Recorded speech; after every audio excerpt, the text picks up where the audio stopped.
So we have 65.485 plus 7.345.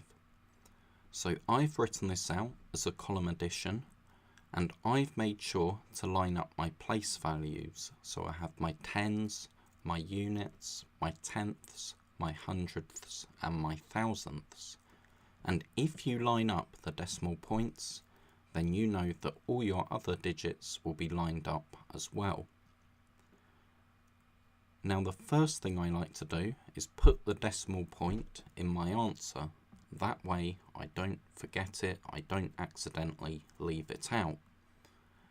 And then we just add as we would normally add, so starting with the smallest place value column and working our way to the left. So 5 plus 5 is 10, 1 plus 8 plus 4 is 13, 1 plus 4 plus 3 is 8, 5 plus 7 is 12, 1 plus 6 is 7, so our answer is 72.83. And you'll notice I've missed off the 0 when I was writing the answer up here, because that 0, all it tells you is there aren't any thousandths. So you don't need to include the 0, but it wouldn't be wrong if you wrote 72.830. So my advice would be, if you're not sure whether to leave the 0 in your answer or take it out, then leave it in, because you won't get marked incorrect if you do that. Now 5.6 plus 2.005.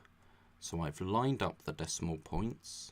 The first thing I need to remember is that my answer will also have a decimal point, and then we add as we normally would, except it's a bit more confusing because 5.6 doesn't have any hundredths or thousandths.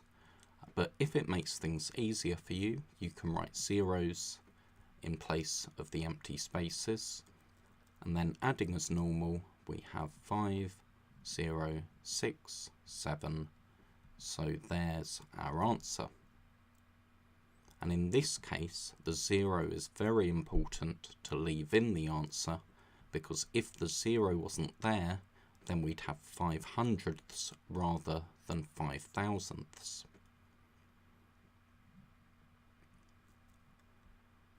Now, again, we've lined up our place values.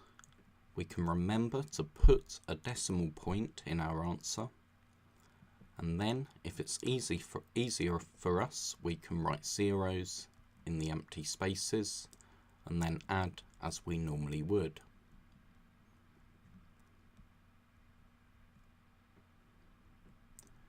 And there's our answer.